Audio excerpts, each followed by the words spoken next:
میں کچھ نہیں کہوں گا۔ وہ بے بسی سے اپنی ماں کی طرف دیکھ رہا تھا۔ دوسری طرف رملہ کے گھر میں اس کی سہیلیاں ڈھولک پیٹ رہی تھیں، اس بات سے انجان کہ آہل کے گھر میں کون سی قیامت آ کر گزر گئی ہے۔ فرحانہ بیگم نے آہل سے کہا تھا کہ وہ کوئی بھی بات رملہ اور اس کے گھر والوں کو نہ بتائے، یہاں تک کہ یہ بھی نہیں بتایا کہ فرحانہ بیگم کی طبیعت بگڑی تھی۔ وہ نہیں چاہتی تھی کہ انہیں کسی بات سے کوئی شک ہو۔ مہندی کے فنکشن سے واپس آ کر آہل نے بے دلی سے اپنے گلے پر پہنی شال کو ایک طرف پھینکا تھا۔ اس سے پہلے کہ اپنے کمرے میں جاتا، فرحانہ بیگم اس کے تیور دیکھ کر کہنے لگی، آہل صرف رخصتی نہیں کرنی، تم رملہ کے ساتھ شادی کا رشتہ ویسے ہی نبھاؤ گے جیسے نبھانے کا حق ہے۔ اس نے کھڑے کھڑے اپنی والدہ کی بات سنی اور پھر کمرے میں جا کر دروازہ بند کر دیا۔ آپ مجھے بہت بڑے امتحان میں ڈال رہی ہیں امی، پتہ نہیں آپ سمجھتی کیوں نہیں ہیں۔ میرے لیے یہ سب کچھ کسی اذیت سے بڑھ کر نہیں ہوگا۔ سب کچھ جان کر رملہ کے ساتھ ایسا کوئی بھی رشتہ قائم کرنا اس کے لیے ناممکن سا تھا۔ اس نے سائڈ ٹیبل کا دراز کھولا، ایک کے بجائے 2 ٹیبلٹ کھائی تھی اور اپنا سر سہلا رہا تھا۔ اگلے روز شادی تھی اور اسے رملہ کو فیس کرنا تھا اور اسی لمحات سے وہ بچنا چاہتا تھا، لیکن اب فرار کا راستہ ممکن نہیں تھا۔ پوری رات آہل کو نیند نہیں آئی تھی۔ کیسے ایسی لڑکی کے ساتھ رات گزار سکتا تھا جو کہ اگلے روز وہ بڑی بے دلی سے تیار ہوا۔ بارات لے کر جاتے ہوئے بھی اس کے چہرے پر ذرا سی مسکان نہیں تھی، وہ بالکل سنجیدگی سے بیٹھا رہا۔ رخصتی ہوئی، آج تو رملہ غضب ڈھا رہی تھی، سب نے اس کی تعریف کی تھی، اس کی ماں نے نظر اتار رہی تھی۔ بہت سی دعاؤں کے ساتھ وہ رخصت ہو کر آہل کے سنگ اس کے گھر میں داخل ہوئی تھی۔ فرحانہ بیگم نے بھی بہت شاندار استقبال کیا تھا، لیکن ایک آہل ہی تھا جو ہر چیز سے بیگانہ تھا۔ ایک نظر بھی اس نے رملہ پر ڈالنے کی زحمت نہیں کی تھی۔ فرحانہ بیگم نے ہی رملہ کو آہل کے کمرے میں بٹھایا اور اسے بہت سی دعائیں دی۔ وہ کمرے سے باہر آ گئی۔ وہ ڈرائنگ روم میں بیٹھا سگریٹ پی رہا تھا۔ جب فرحانہ بیگم ڈرائنگ روم میں آئیں، وہ کہنے لگی، یہاں کیا کر رہے ہو؟ جاؤ اپنی بیوی کے پاس، تمہارا انتظار کر رہی ہے وہ کہنے لگا، میں کیا کروں اماں، میں چلا جاؤں گا کمرے میں، پلیز مجھے تھوڑا سا وقت دے دیں۔ فرحانہ بیگم اسے وہیں چھوڑ کر اپنے کمرے میں چلی گئیں۔ رات کے 2 بجے وہ اپنے کمرے میں گیا اور رملہ بیڈ پر بیٹھی بیٹھی تھک چکی تھی۔ اس نے کئی بار دروازے کی طرف دیکھا تھا۔ 11 بجے کی وہ اس کے کمرے میں بیٹھی تھی۔ 3 گھنٹے گزر چکے تھے۔ کون سے وسوسوں نے اسے تنگ نہیں کیا تھا۔ کتنی بار اس نے اپنے دل کو تسلی دی تھی کہ نہیں، ایسا نہیں ہے، وہ تو اس شادی سے بہت خوش تھا۔ کئی بار فون پر باتیں ہوئی تھیں، ملاقاتیں بھی ہوئی تھیں۔ اس نے کئی بار رملہ سے اپنی محبت کا اظہار کیا تھا، تو ابھی تک کمرے میں کیوں نہیں آیا؟ بڑی بے رخی سے وہ کمرے میں داخل ہوا۔ رملہ فوراً سے سنبھل کر بیٹھ گئی، حالانکہ 3 گھنٹے کے انتظار سے اس کی کمر تختہ بن چکی تھی۔ کچھ ناراضگی تھی لیکن کچھ کہا نہیں۔ کمرے میں آتے ہی آہل نے اپنی شیروانی کے بٹن کھولے، اوپر کا کوٹ اتارا اور بڑے غصے سے اس نے صوفے پر پھینکا تھا۔ یہ دیکھ کر رملہ حیران ہوئی۔ پھر اس نے اپنی گھڑی اتاری، سائڈ ٹیبل کے پاس گیا اور اس پر پھینک دی۔ جیب سے بٹوا نکالا اور اسے بھی غصے سے پھینکا۔ پھر صوفے پر بیٹھ کر اپنے پیروں سے جوتے آزاد کیے اور پھر الماری کے پاس چلا گیا۔ اپنے نائٹ سوٹ نکال کر واش روم میں جا چکا تھا۔ دروازہ بڑی زور سے بند ہوا تھا۔ رملہ اس کے ایک ایک انداز کو حیرت سے دیکھ رہی تھی۔ پھر شاور کی آواز آنے لگی۔ آدھے گھنٹے بعد وہ واش روم سے باہر آیا تھا۔ کہنے لگا، یہ تم کیا سجی سنوری بیٹھی ہو؟ جاؤ جا کر چینج کرو، 3 گھنٹے سے بیٹھ کر تھکی نہیں تم؟ نیند نہیں آئی تمہیں چاہیے تھا کہ پہلے ہی چینج کر کے سو جاتی۔ بڑا روکھا سا لہجہ تھا۔ رملہ کی آنکھوں میں آنسو بھر آئے۔ وہ آہل سے آج کی رات ایسی تلخ باتوں کی توقع تو ہرگز نہیں رکھتی تھی۔ وہ تو باتوں باتوں میں شادی کی رات کے بڑے پلان بنا چکا تھا۔ کہتا تھا، شادی کی رات جب تم آؤ گی تو تمہاری بالکل نہیں چلے گی۔ 1 گھنٹہ تو میں صرف تمہیں دیکھوں گا، تمہارا روپ اپنی آنکھوں میں بساؤں گا، تمہارے زیورات خود اتاروں گا، یہاں تک کہ تمہارا اس سے پہلے کہ وہ کچھ اور آگے بڑھتا، رملہ اسے ٹوک دیتی تھی، مجھ سے ایسی باتیں مت کیا کرو۔ آہل ہنسنے لگتا، تو تمہیں شرم آ گئی؟ ارے جب میاں بیوی آپس میں بات کرتے ہیں نا تو سوئٹ ہارٹ ایسی ہی باتیں کرتے ہیں۔ تم میری منگیتر نہیں ہو، میری منکوہا ہو، اور منکوہا کے ساتھ ایسی چھوٹی موٹی چھیڑ چھاڑ جائز ہوتی ہے۔ آہل کی باتیں سن کر وہ ہمیشہ ہی شرمانے پر مجبور ہو جاتی تھی۔ ایسا تو نہیں تھا، ایسا تو بالکل بھی نہیں تھا۔ پچھلے 6 ماہ سے ایسا ہوا تھا کہ اس نے ایک بار بھی رملہ سے بات نہیں کی تھی۔ رملہ اگر فون کرتی تو کہتا بیزی ہوں، میٹنگ میں ہوں، رات کو کال کرتی تو کہتا تھکا ہوا ہوں، سونے لگا ہوں۔ ایسا پچھلے صرف 6 ماہ سے ہو رہا تھا، ورنہ 2.5 سال ان کے بعد اچھے اور یادگار گزرے تھے۔ کئی بار وہ ساحل سمندر پر ایک ساتھ گئے تھے، ڈھیروں باتیں ہوئی تھی۔ آہل رملہ کو تو بولنے کا موقع تک نہیں دیتا تھا۔ 6 ماہ سے بس مختصر سی بات ہی ہوتی تھی دونوں کی۔ میں بیزی ہوں، بعد میں کال کروں گا، نیند آ رہی ہے، مجھے ڈسٹرب مت کرو۔ کیا مسئلہ ہے تمہارے ساتھ؟ میں کہہ تو رہا ہوں بیزی تھا، دیکھو بار بار میں تمہیں فون نہیں کر سکتا، مجھے تنگ مت کیا کرو۔ پچھلے 6 ماہ سے متذبذب سی تھی، بار بار اپنے آپ کو اس بات پر آمادہ کرتی کہ ہو سکتا ہے وہ بیزی ہو سکتا ہے کوئی کاروباری پریشانی ہو، ورنہ ان کے بیچ تو ذرا سی رنجش تک نہیں ہوئی تھی۔ کبھی کوئی نوک جھوک ہو بھی جاتی تو رملہ فوراً سے سوری کر دیتی تھی۔ آہل بھی بات کو بڑھانے کا عادی نہیں تھا، آرام سے مان جاتا تھا۔ رملہ اگر نہ بھی سوری کہتی تب بھی وہ اس سے بات کرتا تھا، کہتا تھا میں تم سے ناراض رہ ہی نہیں سکتا، تم سے بات کیے بغیر تو مجھے کھانا ہضم ہی نہیں ہوتا، دن نہیں گزرتا، رات نہیں گزرتی۔ وہ جس آہل کو اپنے سامنے دیکھ رہی تھی اسے لگ رہا تھا وہ یکسر مختلف ہے، اور وجہ وہ بالکل نہیں جانتی تھی۔ ہمت مجتمع کر کے رملہ نے ہی بات شروع کی۔ آہل، کیا میں اچھی نہیں لگ رہی؟ اس نے بڑے دھیمے لہجے میں پوچھا تھا۔ آہل نے ایک طنزیہ مسکراہٹ کے ساتھ کہا، میں نے اتنے غور سے تمہیں دیکھا نہیں کہ تم کیسی لگ رہی ہو اور کیسی نہیں۔ پلیز مجھے سونا ہے، رات کے 2 بج رہے ہیں، جاؤ جا کر چینج کرو، اور ہاں، صوفے پر تکیہ رکھ کر سو جانا، میں بیڈ پر کسی اور کو برداشت نہیں کر سکتا۔ وہ تو آہل کا لہجہ اور باتیں سن کر پریشان سی ہو کر رہ گئی تھی۔ وہ اٹھ کر آہل کے پاس آ گئی۔ وہ اس وقت تکیہ درست کر رہا تھا، شاید لیٹنا چاہتا تھا، لیکن وہ اس کے مقابل آ کر کھڑی ہو گئی۔ آہل کہنے لگا، میں نے تمہیں کچھ کہا ہے؟ مجھے تو نہیں یاد، کیا ہمارے بیچ میں لڑائی یا جھگڑا ہوا ہو؟ آہل کہنے لگا، میں نے کب کہا کہ ہمارا جھگڑا ہوا ہے؟ تو پھر ایسا کیوں بیہیو کر رہے ہو؟ وہ بھی آج کی رات کے لیے تو بہت خواب دیکھے تھے ہم دونوں نے۔ اور تم میرے ساتھ؟ اوہ شٹ اپ رملہ۔ اس نے رملہ کی بات کو پورا ہونے ہی نہیں دیا تھا۔ تمہیں سنائی نہیں دے رہا میں کیا کہہ رہا ہوں؟ مجھے نیند آ رہی ہے، جاؤ اور جا کر چینج کرو۔ نظریں چرائے وہ یہ بات کہہ رہا تھا، اس کی طرف دیکھ نہیں رہا تھا۔ اس کی آنکھوں میں آنسو تھے، آنسوؤں کا گولا اس نے اپنے اندر کہیں پھینکا تھا۔ پلکوں سے بہہ جانے والے آنسوؤں کو اس نے اپنے ہاتھ کی پشت سے بے دردی سے صاف کیا اور الماری کی طرف چلی گئی۔ تب تک آہل نے تکیہ سیدھا کیا اور لیٹ گئی۔ جیسے ہی وہ واش روم گئی وہ اپنی جانب کا لیمپ بند کر چکا تھا۔ وہ اپنی آنکھوں پر بازو رکھ چکا تھا، دل بڑے زور زور سے دھڑک رہا تھا۔ اسے رملہ کی سسکیاں واش روم سے سنائی دے رہی تھیں، لیکن اپنا دل وہ پتھر کا کر چکا تھا۔ رملہ واش روم میں بہت روئی تھی، منہ دھوتے ہوئے اس کو بار بار یاد آ رہا تھا۔ جیسا آہل نے چاہا تھا وہ بالکل ویسے ہی تیار ہوئی تھی، لیکن ایک نظر اس نے رملہ پر ڈالنے کی زحمت نہیں کی تھی، اور اس کو اپنی کوئی غلطی یاد نہیں آ رہی تھی، یا پھر ایسا بھی اس نے کیا کیا تھا؟ کچھ بھی تو نہیں۔ ان میں کوئی ناراضگی نہیں تھی، کوئی رنجش نہیں۔ آدھا گھنٹہ وہ واش روم میں روتی رہی، پھر جا کر اس کے آنسو تھمے۔ باہر آئی تو وہ سو چکا تھا، کمرے کی لائٹ بند تھی، صرف ایک لیمپ چل رہا تھا۔ اس نے اپنا روسی لباس الماری میں ہی ٹکایا، صوفے پر گری ہوئی شیروانی اٹھائی، پھر اسے بھی ہینگر میں لگا کر رکھا اور صوفے پر تکیہ رکھ کر لیٹ گئی۔ کیا کچھ نہیں سوچا تھا اس نے آج کی رات کے لیے؟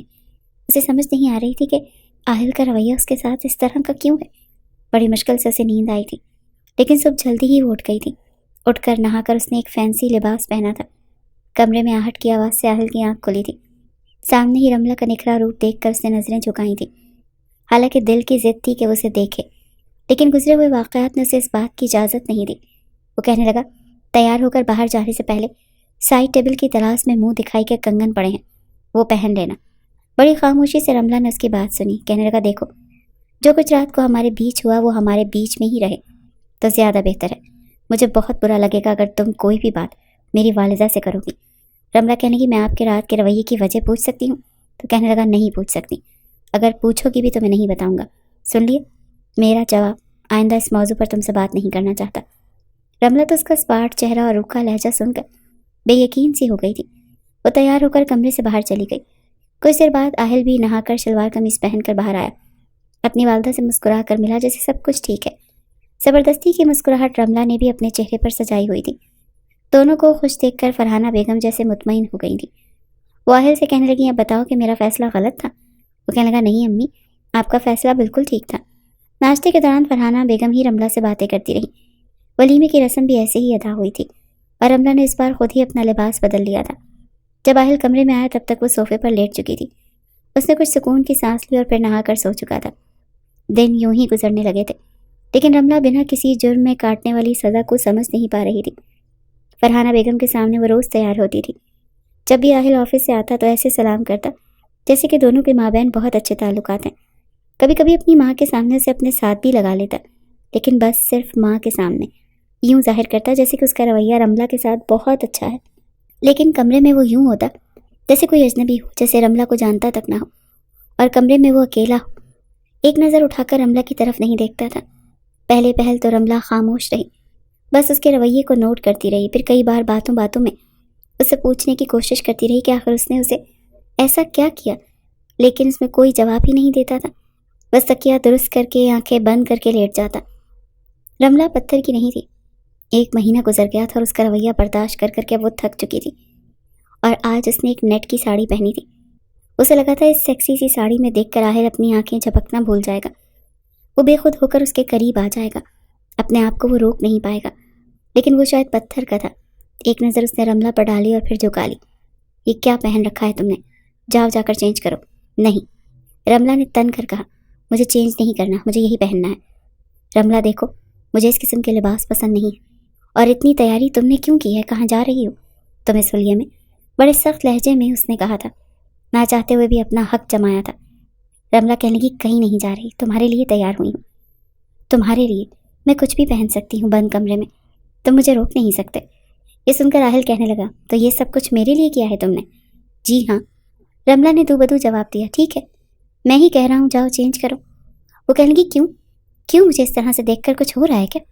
آہل نے جب یہ سنا تو کہنے لگا، شٹ اپ، کپڑے بدلو ورنہ میں۔ وہ غصے سے مٹھیاں بھینچ کر بولا، میں نہیں بدلوں گی۔ ایک زوردار تھپڑ تھا جو آہل نے رملہ کے منہ پر مارا تھا۔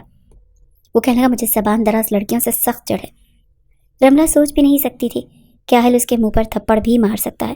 وہ غصے سے چلائی تھی۔ وہ کہنے لگی، آہل مرتضیٰ، میں نفرت کرتی ہوں تم سے، تم انسان نہیں، ایک پتھر ہو۔ بتاؤ کیوں کی تھی مجھ سے شادی؟ اور اگر کی تھی تو اس شادی کو میرے لیے سزا کیوں بنا دیا؟ رملہ روئی جا رہی تھی۔ آہل کا گریبان اس کے ہاتھ میں تھا اور وہ کسی پتھر کے مجسمے کی طرح سے اسے دیکھ رہا تھا۔ بولتے کیوں نہیں، چپ کیوں؟ رملہ چلائی تھی، مگر وہ خالی خالی آنکھوں سے اسے دیکھ رہا تھا۔ تمہاری جگہ کوئی اور ہوتا نا آہل، تو کبھی بھی اپنے جذبات پر قابو نہیں پا سکتا تھا۔ مجھ جیسی خوبصورت لڑکی کو دیکھ کر مرد آنکھ چھپکنا بھول جاتے ہیں، اور ایک تم ہو کے مجھے اس بے باک نیٹ کی ساڑی میں دیکھ کر بھی تمہیں کچھ نہیں ہو رہا۔ تمہیں کچھ کیوں نہیں ہوتا؟ مجھے تو لگتا ہے کہ تم مرد ہو ہی نہیں۔ اس آخری بات پر آہل کے صبر کا آخری وار کیا تھا۔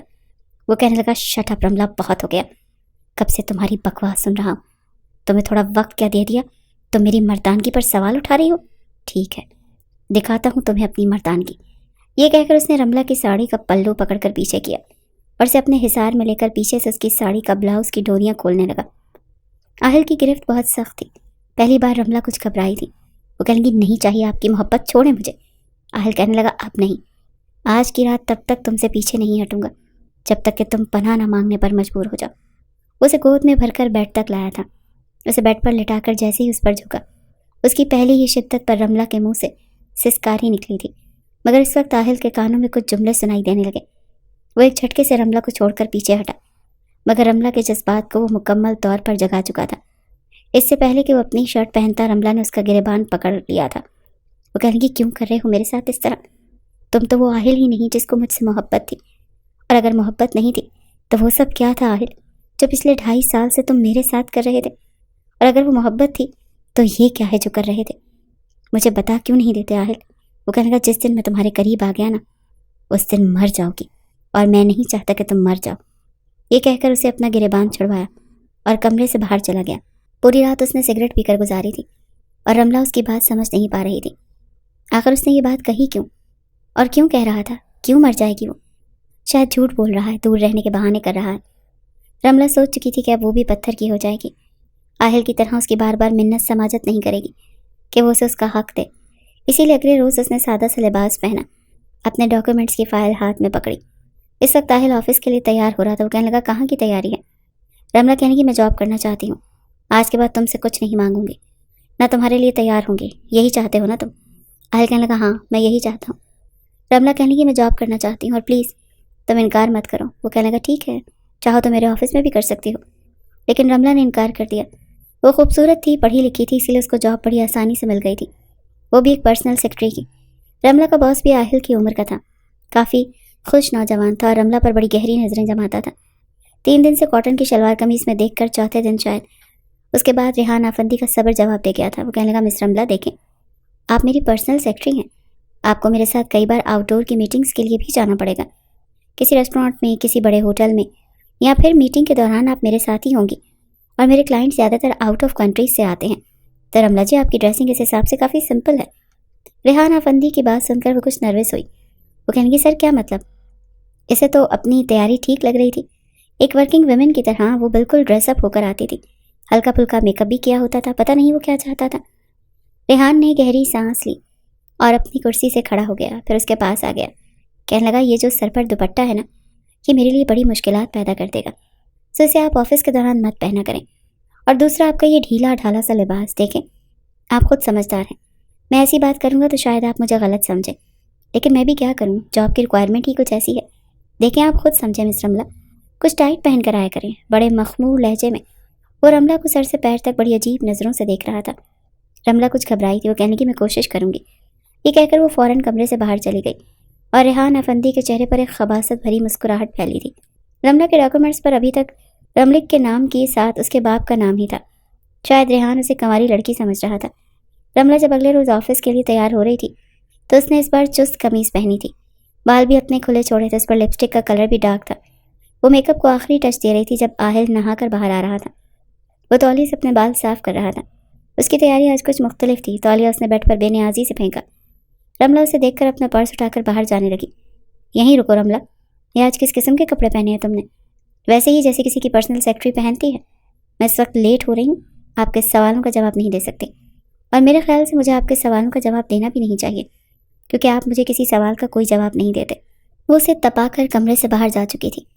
بڑے غصے سے اس نے بند دروازے کو دیکھا، لیکن کچھ بول نہیں پایا۔ ایک دفعہ ایسا تھا کہ جس ریسٹورینٹ میں ریحان افندی رملہ کے ساتھ میٹنگ پر گیا تھا، میٹنگ ابھی آتی ہی گزری تھی کہ اسی ریسٹورینٹ میں آہل بھی میٹنگ کے لیے ہی اپنے کلائنٹس کے ساتھ آیا تھا۔ سامنے رملہ کو ریحان افندی کے برابر کرسی میں بیٹھا دیکھا، اور ٹیبل پر دھرے رملہ کے ہاتھ کے اوپر ریحان کا ہاتھ دیکھ کر اسے آگ تو لگ گئی تھی، لیکن سب کے سامنے تماشا نہیں بنا سکتا تھا۔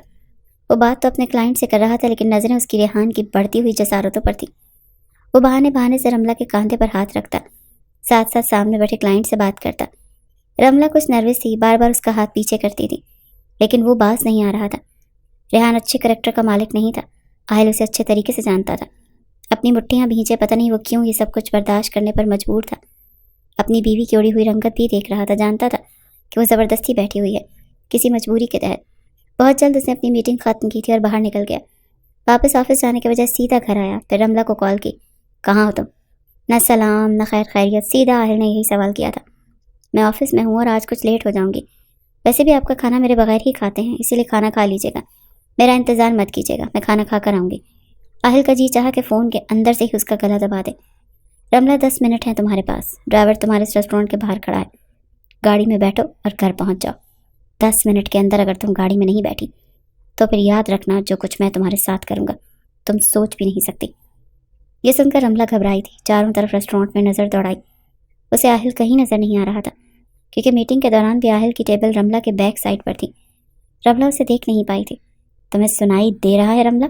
میں کیا کہہ رہا ہوں؟ سنائی دے رہا ہے تمہیں؟ ڈرائیور باہر کھڑا ہے۔ بڑا سخت لہجہ تھا اس کا۔ رملہ نے فون بند کر دیا۔ سر میں گھر جانا چاہتی ہوں، کچھ ایمرجنسی ہو گئی ہے۔ رملہ نے بہانہ بنایا۔ او یس مس رملہ، آپ جا سکتی ہیں۔ رملہ فوراً سے باہر نکلی۔ واقعی ڈرائیور اس ریسٹورینٹ کے باہر گاڑی میں بیٹھا ہوا تھا۔ وہ گاڑی کی پچھلی نشست پر بیٹھ گئی۔ 5 منٹ بعد ڈرائیور کو فون آیا تھا۔ جی صاحب جی، بیگم صاحبہ گاڑی میں بیٹھ گئی ہیں، میں بس گھر آ رہا ہوں۔ اسے سمجھ نہیں آ رہی تھی کہ آہل نے اسے اس ریسٹورینٹ میں کب دیکھا؟ کیا اس نے اس کے پیچھے کوئی جاسوس چھوڑ رکھے ہیں؟ اور اگر ایسا ہے تو کیوں ہے؟ گاڑی 20 منٹ کے اندر اندر اس کے بنگلے کے اندر کھڑی تھی۔ وہ گاڑی سے باہر نکلی، سامنے فرحانہ بیگم کو سلام کیا اور ان کے پاس آ کر بیٹھ گئی۔ ان سے خیریت پوچھنے لگی، کھانے کا پوچھنے لگی۔ وہ کہنے لگی میں نے تو کھا لیا، لیکن آہل شاید تمہارا انتظار کر رہا تھا، ابھی تک اس نے کھانا نہیں کھایا۔ وہ کہنے لگی میں نے تو کہہ دیا تھا کہ میں کھانا کھا کر آؤں گی، اور آج سے پہلے کبھی انہوں نے میرے ساتھ کھانا نہیں کھایا، شاید انہیں بھوک نہیں ہوگی، ہو سکتا ہے کھا کر آئے ہوں۔ فرحانہ کہنے لگی میں آرام کرنے اپنے کمرے میں جا رہی ہوں، تم آہل سے پوچھ لو، اگر اسے بھوک لگی ہے تو کھانا دے دینا۔ وہ کہنے لگی جی ٹھیک ہے۔ فرحانہ بیگم اپنے کمرے میں چلی گئی۔ رملہ جیسے ہی کمرے میں آئی، آہل کمرے کے چکر کاٹ رہا تھا۔ اسے دیکھ کر کہنے لگا کل سے نوکری پر نہیں جاؤ گی تم، جاب چھوڑ دو، لیٹر بھیج دینا، وہ بھی ڈرائیور کے ہاتھ۔ بڑا حاکمانہ انداز تھا۔ اس نے پرس ایک طرف رکھا، بنا جواب دیے الماری سے اپنا آرام دہ لباس نکالا۔ آپ کھانا کھائیں گے؟ گرم کر دوں؟ آہل کو اس نے بے تکا سا جواب دیا۔ میں تم سے کچھ اور کہہ رہا ہوں، تمہیں سنائی نہیں دے رہا؟ رملہ کہنے لگی میں آپ سے پوچھ رہی ہوں آپ کھانا کھائیں گے یا نہیں؟ وہ کہنے لگا بھاڑ میں گیا کھانا، جو میں کہہ رہا ہوں نا اس پر عمل کرو۔ وہ بے تحاشا غصے میں تھا۔ ایس ٹرے پورا سگریٹ سے بھرا ہوا تھا۔ وہ کہنے لگی میں یہ نوکری نہیں چھوڑ سکتی، بڑی مشکل سے مجھے ملی ہے، ویسے بھی آپ اپنی ڈگر پر چلنا چاہتے ہیں تو مجھے بھی میری ڈگر پر چلنے دیں۔ یہ سن کر آہل آپے سے باہر ہوا تھا۔ اچھا تو یہ ہے تمہاری ڈگر، مردوں کے ساتھ چپک کر بیٹھنا، اس کے ہاتھ میں ہاتھ دینا، یہ ڈیوٹی ہے تمہاری؟ رملہ تم شاید بھول رہی ہو کہ تم میری بیوی ہو۔ آہل کے جواب پر وہ طنزیہ مسکرائی۔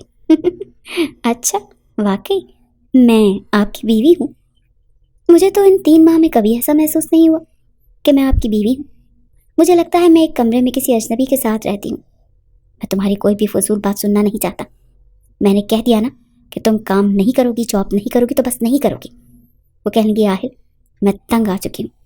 ایک طرف آپ مجھے بیوی کہتے ہیں، دوسری طرف آپ بیوی کا حق دینے کے لیے تیار نہیں۔ ایسا کریں مجھے طلاق دے دیں۔ ایک تھپڑ تھا جو رملہ کے منہ پر پڑا، اور اتنی زور سے پڑا تھا کہ وہ بوکھلا کر رہ گئی تھی۔ کیا کہا تم نے؟ طلاق چاہیے تمہیں؟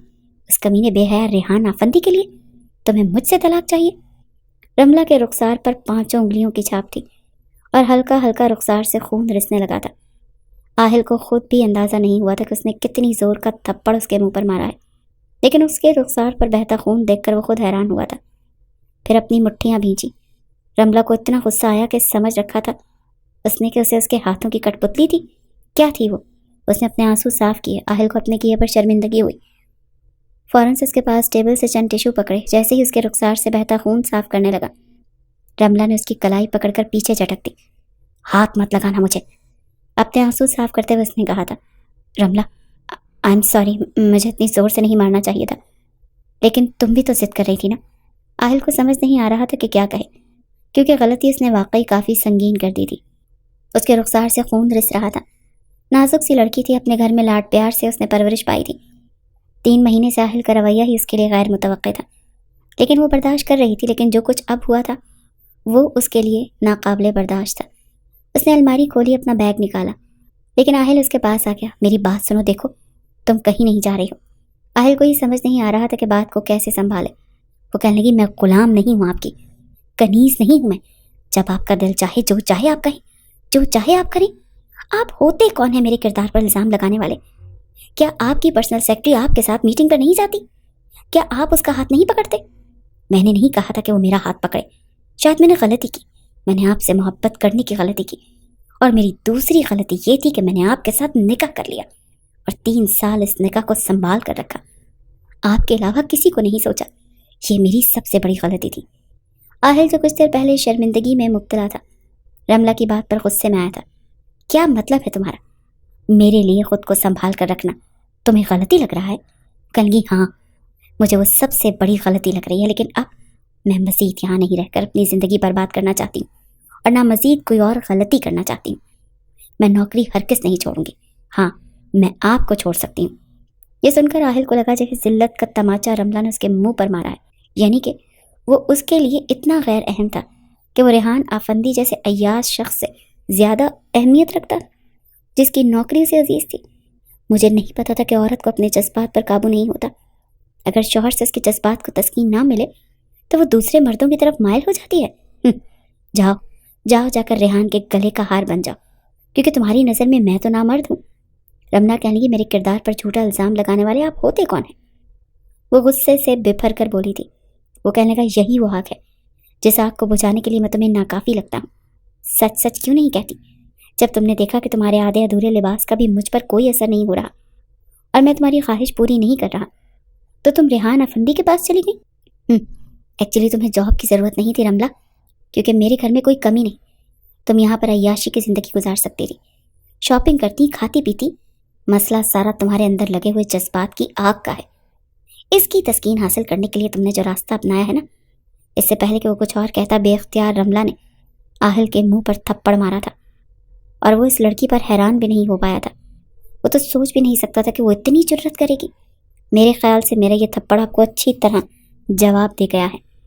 مجھ پر الزام لگانے سے پہلے اپنے گریبان میں جھانک لیں۔ رہی بات میرے اندر کی آگ کے، تو عورت ہر ایک کے لیے ایک جیسے جذبات نہیں رکھتی۔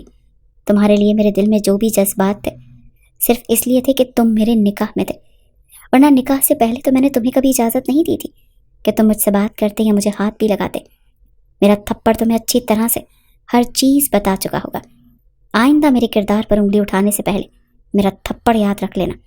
آہل مرتضیٰ، میں اپنے گھر جا رہی ہوں اور طلاق نامہ بھیج دینا۔ یہ کہہ کر رملہ نے اپنے کپڑے بیگ میں ڈالے۔ وہ گمسم کھڑا اسے دیکھ رہا تھا۔ وہ جا چکی تھی، لیکن آہل ابھی بھی وہیں کھڑا تھا۔ ایک مرد ہوتے ہوئے اپنی آنکھوں سے بہنے والے آنسوؤں کو روک نہیں پایا۔ محبت اس نے بھی صرف رملہ سے ہی کی تھی، بہت ٹوٹ کر کی تھی۔ ابھی بھی اپنے دل سے رملہ کو نکال نہیں پایا تھا۔ یہی وجہ تھی کہ ریحان کے ساتھ دیکھ کر وہ بے قابو سا ہو گیا تھا۔ جو باتیں وہ رملہ سے کہہ رہا تھا اس لیے کہہ رہا تھا تاکہ وہ غصے میں آ جائے، جذبات میں آ جائے اور ریحان کی نوکری سے استعفیٰ دے دے، لیکن وہ جا چکی تھی اور وہ گھٹنوں کے بل بیٹھ کر پھوٹ پھوٹ کر رو رہا تھا۔ گزشتہ زندگی کے تمام حالات اس کی آنکھوں سے گزرنے لگے۔ کتنی محبت سے اس نے رملہ کو ایک پاکیزہ بندھن میں باندھا تھا۔ اس کی تعلیم حاصل کرنے کی خواہش پر ہی 3 سال کا صبر کا امتحان بھی دینے کے لیے تیار ہو گیا تھا۔ ڈھیروں باتیں کرتے تھے دونوں، بس 6 مہینے پہلے ہونے والے واقعے نے اسے اس مقام پر لا کھڑا کر دیا کہ نہ تو وہ رملہ کو اپنا سکتا تھا اور نہ ہی وہ اسے چھوڑ سکتا تھا۔ اپنے بالوں کو وہ دونوں ہاتھوں سے نوچ رہا تھا۔ آنکھوں سے آنسو تھے کہ رکنے کا نام نہیں لے رہے تھے۔ کچھ عرصہ پہلے کا وقت بڑی تیزی سے اس کی آنکھوں کے سامنے گھومنے لگا۔ وہ وقت جب آہل اپنے دوستوں کے ساتھ گھومنے پھرنے کے لیے گیا تھا۔ 4 دوست اس کے ساتھ تھے۔ وہ سب کیمپ کرنا چاہتے تھے، دور پہاڑ کی وادیوں کے بیچ موجود گھنے جنگلات کے بیچ وہ کیمپ لگا رہے تھے۔ یہ ایسی جگہ تھی جہاں پر دور دور تک کسی دوسرے انسان کا نام و نشان تک نہیں تھا۔ آہل نے ایک نظر آس پاس دوڑائی اور اپنے دوست یاسر سے مزاحیہ لہجے میں کہنے لگا، یار جس قدر ویران سنسان سا یہ لگ رہا ہے اور جس قدر خوبصورتی ہے یہاں، ایسے لگتا ہے جیسے ہم سے پہلے یہاں پر کسی انسان کے قدم ہی نہیں پڑے۔ مجھے تو یہ بھی شبہ ہو رہا ہے کہ یہاں پر کچھ جنگلی جانور اور کیڑے مکوڑے بھی موجود ہوں گے۔ لیکن بجائے اس کی بات سمجھنے کے اس کے باقی دوست اس کا مذاق اڑانے لگے کہ آہل تم کب اتنے کمزور دل کے ہونے لگے؟ ارے انجوائے کرو، باہر باربیکیو پلان ہے۔ سب نے اپنے اپنے حصے کے کام بانٹے تو آہل کو لکڑیاں لینے کا کہا گیا۔ جو لکڑیاں وہ اپنے ساتھ لایا تھا، کچھ دیر پہلے آہل کے ہاتھوں سے ان پر پانی گرنے کی وجہ سے وہ گیلی ہو چکی تھی۔ اب ان پر آگ جلانا ناممکن سی بات تھی۔ یہ مجبوراً آہل کو جھاڑیوں میں جا کر سوکھی ٹہنیاں توڑ کر لانا پڑی۔ ابھی آہل ذرا جھاڑیوں کی طرف گیا تھا کہ اچانک اسے اپنے بازو پر جنبش سی محسوس ہوئی۔ درد کی ایک تیز لہر اس کے لبوں سے چیخ نکل گئی۔ جب اس نے اپنا بایاں ہاتھ تھامے تو اس کی آنکھیں پھٹی کی پھٹی رہ گئیں، کیونکہ سبز رنگ کا 2 رنگا سانپ اس کی نس پر کاٹ چکا تھا۔ اپنے ہاتھوں سے اس نے کھینچ کر سانپ کو الگ کرنا چاہا، مگر وہ تو اپنے زہریلے دانت اس کی کلائی میں پیوست کر چکا تھا۔ جس قدر شدت سے آہل نے اسے اپنے بازو سے الگ کیا تھا، سانپ کے دونوں دانت آہل کی کلائی میں ہی پیوست رہ چکے تھے۔ اس کی چیخوں کی آواز سن کر باقی کے دوست بھی وہاں پہنچے۔ جب انہوں نے یہ منظر دیکھا تو سب نے مل کر اس سانپ کو تو مار دیا، لیکن آہل کو فوراً اسپتال لے گئے۔ آہل کی والدہ کو انہوں نے کچھ بھی نہیں بتایا تھا۔ انہیں تو یہی کہا کہ بیٹا دوستوں کے ساتھ کیمپنگ کرنے گیا ہے۔ پہلی بار اسے بڑی مشکل سے اپنی ماں سے اجازت ملی تھی۔ یوں جب ڈاکٹر نے آہل کے ٹیسٹ کیے اور اس کے جسم سے زہر نکالنے لگے تو یہ دیکھ کر ڈاکٹر حیران رہ گئے کہ یہ سانپ کچھ انوکھا ہی زہریلا تھا۔ اس نے آہل کو ڈس تو لیا تھا، اس کا زہر آہل کے جسم میں بھی داخل ہوا تھا، لیکن بجائے آہل کے جسم کو نقصان پہنچانے کے الٹا اس کے جسم میں موجود انفیکشن کو ختم کر دیا تھا۔ وہ زہر اس کے امیون سسٹم میں شامل ہو چکا تھا۔ بڑے بڑے ڈاکٹروں سے چیک اپ کروانے کے بعد بھی ان کا یہی کہنا تھا، گھبرانے کی کوئی بات نہیں، آہل بالکل ٹھیک ہے اور یہ ایک قسم کا معجزہ ہے۔ لیکن آہل کے ہوش تو اس وقت اڑے جب ایک بار گرمیوں کے دنوں میں ایک بچھو نے اس کے پاؤں پر کاٹ لیا۔ بچھو کے کاٹنے کی تکلیف سے وہ چلا رہا تھا، مگر یہ دیکھ کر اس کے ہوش اڑ گئے کہ اسے کاٹنے کے بعد وہ بچھو تڑپ تڑپ کر مر چکا تھا۔ اس بچھو کے زہر نے آہل کو کوئی نقصان نہیں پہنچایا۔ آہل نے خود بھی اپنا خون چھوٹے موٹے کیڑے مکوڑوں کو پلایا جو چند سیکنڈ میں ہی مر چکے تھے۔ جب اس نے ڈاکٹر سے بات کی تو ڈاکٹر کا یہی کہنا تھا کہ اس سانپ کے زہر نے تمہارے جسم میں ایسا اثر کر دیا ہے کہ وہ زہر تمہاری نس نس میں شامل ہو چکا ہے۔ تم کسی کو بھی بلڈ ڈونیٹ نہیں کر سکتے، نہ ہی شادی کر سکتے ہو۔ اگر تم نے شادی کی اور اپنی بیوی کے ساتھ ازدواجی تعلقات قائم کیے تو تمہاری بیوی کی جان کو خطرہ ہو سکتا ہے۔ یہ انکشاف شادی سے کچھ ماہ پہلے ہوا تھا، جس وجہ سے وہ چاہ کر بھی اپنی بیوی کے قریب نہیں جا پا رہا تھا، خود کو رملہ سے دور رکھ رہا تھا۔ مگر اب اس کا یوں چلے جانا، وہ اپنا سر پکڑ کر بیٹھ گیا تھا۔ اپنا علاج تو وہ پچھلے 6 مہینوں سے کروا رہا تھا۔ ڈاکٹر کا کہنا ہے کہ آپ کے جسم سے زہر کو ختم کرنے میں ہمیں 1 سال بھی لگ سکتا ہے اور 5 سال بھی۔ ہم دھیرے دھیرے آپ کے جسم سے ان خلیات کو الگ کریں گے جو آپ کے جسم میں زہر کو روک کر رکھے ہوئے ہیں۔ اس کے بعد ہی آپ اپنی بیوی کے ساتھ رشتے کو آگے بڑھا سکتے ہیں۔ وہ بھی یوں ہی بیٹھا تھا جب دروازے پر دستک ہوئی۔ فرحانہ بیگم نے دروازہ کھول دیا۔ پہلی بار اپنے بیٹے کو یوں فرش پر بیٹھ کر گٹ گٹ کر روتے دیکھ کر ان کی آنکھوں میں آنسو آ چکے تھے۔ گھبرا کر کہنے لگی، یا اللہ سب خیر تو ہے؟ میرے بچے کیا ہوا ہے تمہیں؟ آہل تم ایسے رو کیوں رہے ہو؟ کہاں ہے رملہ؟ رملہ بیٹی کدھر ہو تم؟ وہ ہڑبڑا کر ادھر سے ادھر جھکی تھی، لیکن آہل اس قدر ٹوٹا ہوا تھا کہ اپنی ماں کے سینے سے لگ کر پھوٹ پھوٹ کر رونے لگا۔ وہ جو رو رہا تھا جیسے کوئی بچہ اپنی ماں سے لپٹ کر روتا ہے۔ خیر روتے روتے اس کی ہچکیاں بن چکی تھیں اور فرحانہ بیگم اپنے جوان بیٹے کو دیکھ کر کہنے لگی، بیٹا چپ کر جاؤ، میرا دل ڈوب رہا ہے، میرا سانس رک جائے گا، ہوا کیا ہے تمہیں؟ بتاؤ نا رملہ کہاں گئی ہے؟ چہرے سے آنسو صاف کر کے اس نے اپنی ماں کو بتایا کہ کچھ روز کے لیے وہ اپنے مائکے گئی ہے، فکر مت کیجیے، واپس آ جائے گی۔ بیٹا چپ کر جاؤ، مت رو۔ اپنی ماں کے بار بار پوچھنے پر بھی وہ سچائی نہیں بتا پایا تھا، بس اپنے مرحوم باپ کی یاد آنے پر رونے کا بہانہ بنا چکا تھا۔ دل کا غبار وہ آنسوں کے راستے نکال چکا تھا۔ پھر رملہ اپنے ماں باپ کے گھر تو آ چکی تھی، لیکن جیسے ہی اس نے گھر میں قدم رکھا تو سامنے رملہ کا باپ کھانس رہا تھا، بار بار سینے پر ہاتھ رکھ کر مسل رہا تھا، اور اس کی چھوٹی بہن آگے بڑھ کر انہیں پانی دے رہی تھی۔ ماں بھی پریشانی سے ہاتھ میں تسبیح لیے کھڑی تھی۔ اس نے اپنا بیگ وہیں پر رکھا اور فوراً بھاگ کر اپنے والد کے پاس پہنچی۔ کیا ہوا بابا؟ آپ ٹھیک تو ہیں؟ کیا ہوا آپ کی طبیعت کو؟ رملہ کے والد کو دمے کی بیماری تھی، 2 قدم چلتے تو سانس اکھڑنے لگتا۔ کہنے لگے، ارے بیٹی آ گئی تو؟ میں تو بس ادھر ساتھ والی گلی میں سبزی لینے گیا تھا، مگر محلے کے شرارتی بچوں نے گلی میں کتا چھوڑ دیا۔ اس نے آ کر ایک دم سے میری قمیض کھینچنا شروع کر دی۔ خود کو اس سے چھڑوانے میں ایک دم سے سانس اکھڑنے لگا۔ تم ٹھیک تو ہو نا؟ کیا اہل بیٹا نہیں آیا؟ اور یہ بیگ، کیا تم زیادہ دنوں کے لیے رہنے آئی ہو؟ رملہ کی ماں جب اس طرح کے سوالات کرنے لگی تو وہ اگلے ہی پل تھوڑی متذبذب سی ہوئی، پھر کہنے لگی، جی میں کچھ دن آپ کے ساتھ بتانا چاہتی تھی، لیکن پہلے آپ کو ڈاکٹر کے پاس لے کر جاؤں گی اور چیک اپ کرواؤں گی۔ جب وہ واپس آئی تو اپنی ماں کے ساتھ سیدھا کچن میں چلی گئی۔ اس کی ماں بھی اس سے یہی سوال کر رہی تھی، بیٹا تم آہل کے ساتھ خوش تو ہونا؟ حقیقت بتانا اسے مناسب نہیں لگا۔ اب وہ بات کو ٹال مٹول کر کے کھانے کی میز پر آ گئی۔ رملہ کے والد نے یہی کہا، بس میں یہی چاہتا ہوں کہ ایک بار اپنی آنکھیں بند ہونے سے پہلے اپنی بچیوں کو ان کے گھر کا کر دوں، میری دونوں بچیاں گھر کی ہو جائیں تو میں سکون سے یہ دنیا چھوڑ کر جا سکوں۔ مگر رملہ فوراً اپنے باپ کے لبوں پر ہاتھ رکھ چکی تھی۔ نہیں پلیز ایسی باتیں مت کیا کر، میں جان چھڑکتی ہوں آپ پر، کچھ نہیں ہوگا۔ پرسوں وہی گزر چکے تھے۔ اگلے روز جب وہ آفس جانے لگی تو ایک بار پھر وہی لباس پہنا، بال کھولے وہ گھر سے باہر نکلی اپنے ہی دھیان میں۔ مگر جیسے ہی وہ بس اسٹاپ پر جا کر بس میں چڑھنے لگی تو اچانک ایک گاڑی اس کے سامنے آ کر رکی اور کسی نے اسے گاڑی کے اندر کھینچ لیا تھا۔ وہ ہڑبڑا سی گئی۔ اس سے پہلے کہ بچاؤ کہتی اسے گاڑی میں آہل نظر آیا، جس کے چہرے پر غصے کے تاثرات نمایاں تھے۔ وہ گاڑی کی کھڑکی کھول کر باہر نکلتی اس سے پہلے ہی وہ گاڑی کو چلا چکا تھا۔ چھوڑو مجھے، کیا سمجھ رکھا ہے آپ نے؟ اب کیا غنڈہ گردی بھی شروع کر دی آپ نے؟ چھوڑے مجھے، کوئی حق نہیں رکھتے آپ مجھ پر، اور ویسے بھی میں اب آپ کو اپنا شوہر نہیں مانتی۔ وہ ایک ہی سانس میں سب کچھ بولتی چلی جا رہی تھی، مگر آہل نہیں بدلا تھا۔ وہ پلٹ کر اس کے جبڑے کو دبوچ کر کہنے لگا، زبان بند کرو اپنی، خبردار مزید بک بک کی تو تمہاری ساری اکڑ نکال دوں گا۔ کس کی اجازت سے تم نے گھر چھوڑا؟ شوہر ہوں تمہارا، اور جانتی ہو بیوی کو کوئی حق نہیں کہ شوہر کی اجازت کے بغیر اپنے والدین سے بھی ملے۔ میں نے تمہیں منع کیا تھا یہ نوکری نہیں کرو گی، اور یہ لباس، یہ کیا پہن رکھا ہے تم نے؟ اسی روایتی شوہر کی طرح حق جتاتے دیکھ رملہ کو مزید غصہ آیا۔ کہنے لگی، یہ میرا پرسنل معاملہ ہے، اور ویسے بھی آپ سے طلاق لینے کے بعد میں نے ریحان ہی سے تو شادی کرنی ہے۔ وہ ایک بھرپور مرد ہے، نہ صرف خواتین سے بات کرنا جانتے ہیں بلکہ ایک لڑکی کو کیسے خوش رکھا جاتا ہے، کیسے عزت دی جاتی ہے، یہ سب جانتے ہیں، اور مجھے ایسے مرد کی ہی ضرورت ہے اپنی زندگی میں۔ آپ نے میرے ساتھ 3 سال ضائع کیے، بہتر ہے کہ اب آپ اس نئی لڑکی کے پاس چلے جائیں جو آپ کے دل میں آ چکی ہے۔ مجھ پر بلا وجہ دعوے کرنے کی کوشش مت کریں، یہی آپ کے لیے بہتر ہے۔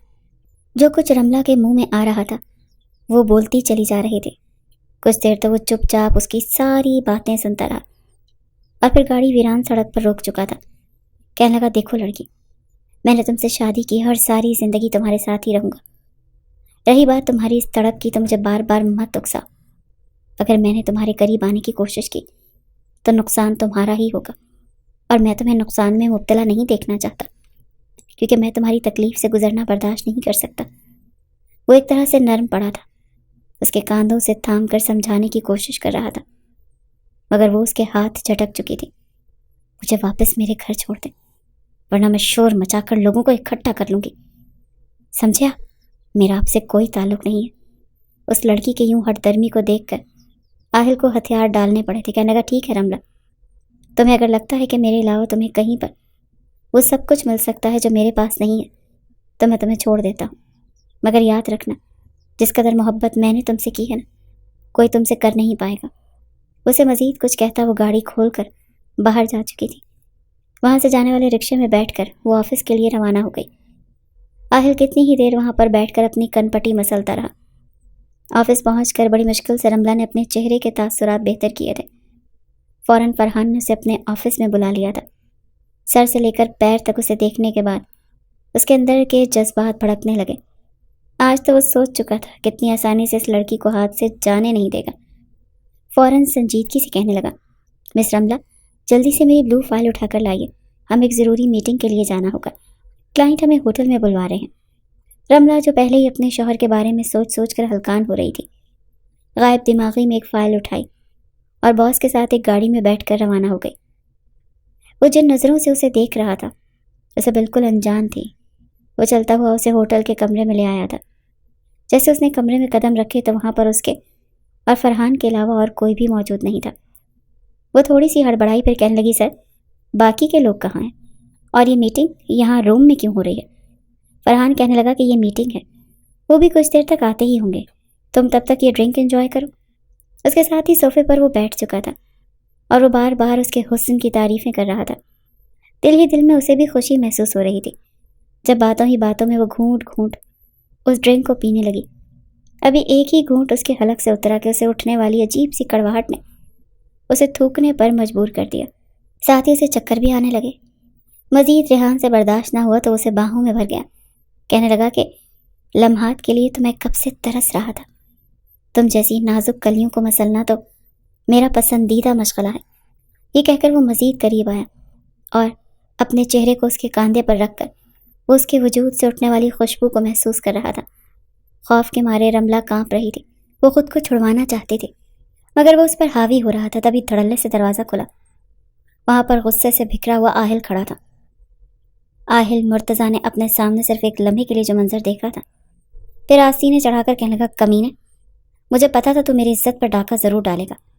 کیا سمجھتا تھا تیرے لیے یہ اتنا آسان ہوگا؟ ہرگز نہیں، بیوی ہے یہ میری۔ ریحان کے سر پر تو یہ بم پھوٹا تھا کہ رملہ شادی شدہ ہے، اور پھر اگلے ہی پل وہ اس پر لاتوں اور گھونسوں کی برسات کرنے لگا، اتنا مارا کہ بیچارہ ادمرا ہو چکا تھا۔ اس کا رخ اب رملہ کی جانب تھا جو نشے میں دھت چکرا رہی تھی۔ ایک زناٹے دار تھپڑ اس کے منہ پر مار کر کہنے لگا، بے حیا لڑکی، شرم نہیں آئی تمہیں؟ تم شادی شدہ ہو کر غیر مرد کے ساتھ ہوٹل کے کمرے تک کیسے آ سکتی ہو؟ بہت تڑپ ہے نا تمہارے اندر، آج میں تمہیں بتاتا ہوں، جب مرد اپنی شدتیں لٹاتا ہے تو کیا گزرتی ہے۔ وہ اسے کھینچ کر وہاں سے لے جا چکا تھا، آپ گھر میں لا کر بیڈ پر پٹک چکا تھا۔ وہ گھبرائی ہوئی خوف کے مارے بیڈ پر گری تھی جب آہل نے اپنی شرٹ کے بٹن کھولے اور اس پر ٹوٹ پڑا۔ وہ جانتا تھا کہ اس کے چھونے سے یہ لڑکی مر بھی سکتی ہے، مگر غصے اور نفرت میں وہ ہر ایک چیز کو بھول چکا تھا۔ اپنے ہاتھوں سے اسے ہر ایک پردے سے آزاد کرتا، پوری طرح اس پر حاوی ہو گیا۔ وہ درد سے سسک رہی تھی، رملہ پناہ مانگ رہی تھی کہ مت کرو ایسا، مجھے درد ہو رہا ہے، انسان ہوں میں، کوئی پلاسٹک کا کھلونا نہیں۔ مگر وہ اس پر پوری طرح سے حاوی ہو چکا تھا، پورا کمرہ اس کی چیخوں سے گونج رہا تھا۔ پوری طرح اپنی شدتیں اس پر لٹانے کے بعد وہ اس سے جدا ہوا تھا۔ خباثت سے کہنے لگا کہ یہی چاہتی تھی نا تم، اب بتاؤ کیسا محسوس ہو رہا ہے۔ وہ اس پر اپنی شدتیں لٹا تو چکا تھا لیکن ہوش میں آتے ہی اسے احساس ہوا۔ ایک نظر اس نے رملہ کے وجود پر ڈالی جو دھیرے دھیرے نیلا پڑ رہا تھا۔ رملہ کا جسم بخار سے تپ رہا تھا، آنکھوں کی پتلیاں بے ترتیب ہو رہی تھیں۔ آہل جو بھی چند لمحے پہلے شدید غصے میں تھا یکا یک ساکت ہو گیا۔ اس کی بیوی کی حالت دیکھ کر اس کے دل میں ایک طوفان برپا ہو گیا۔ وہ گھبرا گیا، رملہ کو گود میں اٹھا کر اسپتال کی طرف دوڑا۔ اس کا فیملی ڈاکٹر جو پہلے ہی ان کا کیس دیکھتا آیا تھا فوراً پہنچ گیا۔ اس نے رملہ کا چیک اپ شروع کر دیا۔ آہل بے قراری سے اسپتال کے باہر چکر کاٹ رہا تھا۔ اتنے میں فرحانہ بیگم بھی وہاں آ گئی، وہ پریشان تھی۔ ماں نے بیٹے کا ہاتھ پکڑ کر پوچھا، مجھے بتاؤ کیا ہوا ہے، تجھے میری قسم سچ بول۔ آہل نے مجبور ہو کر سب کچھ اپنی ماں کو بتا دیا تھا۔ 2 گھنٹے بعد ڈاکٹر باہر آیا، بتایا کہ ہم نے اپنی طرف سے پوری کوشش کی ہے، رملہ خطرے سے باہر ہے۔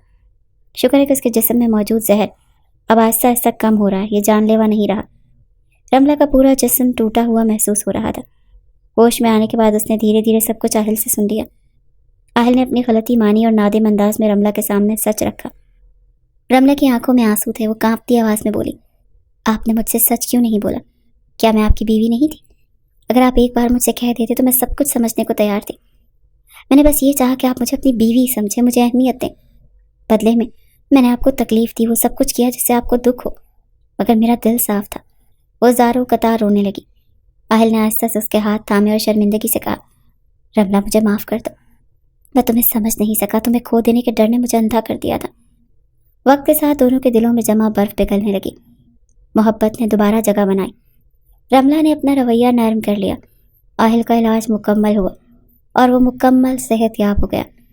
چند ماہ بعد آہل نے خوبصورت سرپرائز پلان کیا۔ وہ رملہ کو ایک خوبصورت مقام پر ہنی مون پر لے گیا۔ وہاں محبت سے بھرپور ماحول میں دونوں نے ایک نئے سفر کا آغاز کیا۔ یہی وہ لمحہ تھا جہاں اس کی زندگی کی ہر رات، ہر دن ایک نئے رنگ میں رنگنے لگی تھی۔ ان کے بیچ اب صرف جسمانی نہیں بلکہ روحانی تعلق تھا، محبت، اعتماد اور قربت کا۔ دھیرے دھیرے حقیقت کو جان کر رملہ نے اپنا بھرپور رویہ آہل کے ساتھ ٹھیک کیا تھا۔